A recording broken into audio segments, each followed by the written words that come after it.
Pajama to Sunburst, we're going to learn how to play a fun game called Snatch the Pumpkin. There's two teams. One of the hardest parts of this game is just remembering your number. So when I give you a number today, keep saying it in your head. Maybe you have to hold 3 fingers if you're number 3. The game starts when you go outside. When I come on this side, you're going to see pumpkins. They're plastic pumpkins. They're out there. They all have a name according to the color of their hair. The one in the middle is Jumbo Jackpot. He's got all different kind of colored hair. And then there might be a blue one, a red one, a green one, yellow, different colored pumpkins.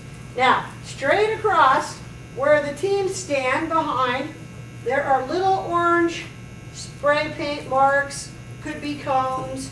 I put out spray paint and I measured an equal distance across. The first 2 people, after we do our jog, will come around, get in a boys line and a girls line, and I'm going to start telling you your number. If I say you're 1 on that side, you're going to stand right there. The 1 will stand here, across from each other. This is your opponent's number 1. That's the person you're challenging. Okay? Your teammates will be next to you. This will be a 2 on this team, and a 2 on that team, number 3 on this team, 3 on that team. You get the idea. So you need to know what your number is so that you're standing in the right order. Number 5 from both teams would be here because there would be a spot for number 4. So you have to know your number and who your opponent is, and you should be pretty much across from your opponent. Once everybody has a number and knows their number, we have 2 rounds. In the first round of Snatch the Pumpkin, round 1, we're going to go in order. I'm going to call the 1s first. And the 1s are going to come to the middle, and they're going to stand over Jumbo Jackpot All-Star, and they'll shake hands and say, "Good luck, number 1." And then they'll get ready, and they'll look at the colors.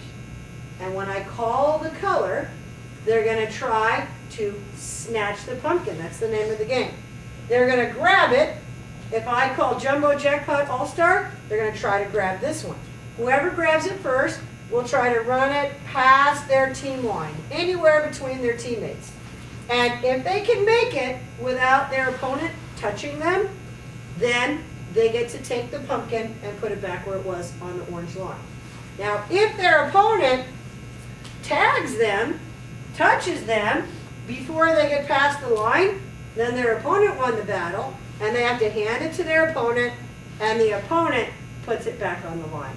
And then I'll say, "Okay, 2s," and the 2s will come out. And the 2s will stand, they always start over Jumbo Jackpot in the middle, so that they can be close to all of the colors. I would be looking at the colors, because you don't know what I'm going to call. So if the 2s are out there, they shake hands and say, "Good luck, number 2," and then they get ready. And then I say, "Yellow." They're going to run over towards the yellow. If this number 2 grabs it, he's going to take off, try to get anywhere past that line. And this number 2 is going to try to tag it. If this number 2 makes it, then he gets to put back the pumpkin. If he gets tagged, he has to hand it to that guy to put it back. Now, friends, we're not keeping team score. And if you're a good teammate, you're going to encourage your teammate. If your teammate gets tagged, one of our biggest PE rules is to treat people the way that you want to be treated, right? So if you get tagged, you want people going, "Come on, run faster, why didn't you?" No. You would say something encouraging like, "That's okay, good job, good try." And then I'll say, "Number 3s come out." The number 3s come out, shake hands over the top of Jumbo Jackpot All-Star, and I say, "Red."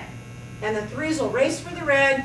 Whichever one gets it is going to try to run it past their line. If they get tagged, then they have to give it to the person that tagged them, who puts it back over here. Okay, that's how we play round 1. You need to know your number, but you can kind of figure out, because I'm going in order, right? Round 2 is even more fun and very interesting. In round 2, I will only call a number of people who have their feet behind the line. But before I call their number, I'm going to call a color and then a number. And I'm not going to call them in order. So you got to really be paying attention. And this is where it gets fun. So if I say blue, 5, they better be paying attention. They're going to race out there, try to grab it, and run it back without getting tagged, okay? Now, what happens if they grab it at the same time? If you grab it at the same time, then you can't tag the person while you're holding it. You would have to let go and tag them. And if they still had it, you would have won the battle. You would be the one that gets to put it down, okay? Sometimes they both let go at the same time. And then someone's going to try to grab it and run past. But you can't tag somebody while you're holding it, okay? Like everything else we do, friends, we're playing for fun and exercise. If you are not a supportive teammate, you might have to sit out around. Nobody wants to hear negative things. Now, before you ask any questions, is it a very important question that you've been thinking, I don't understand this part about that game? JoJo. Can you run around, if they're in the way? Okay, so I would run for any opening I can to get across that line. And there are cones or orange things for these guys to be spread out and standing behind, so you should have room to run in between any of them. If you chase them out of bounds, past, say, number 13 and number 1, game over. It's like you got tagged. So you can't go that way, go up by the drinking fountain. Good question. You have to run across between here and here. Okay. Yes?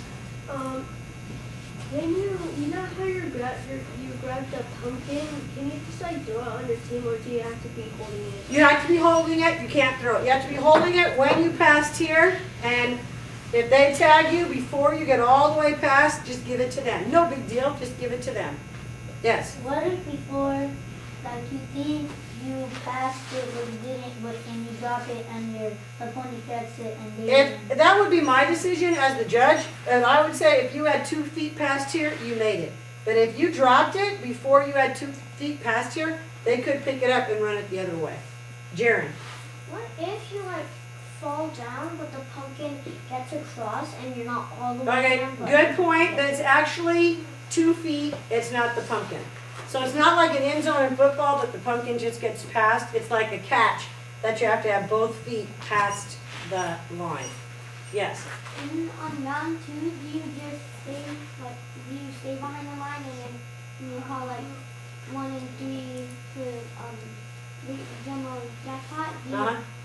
So when you're on round 2, I'm going to say a color like blue, and I'm not going to say anything.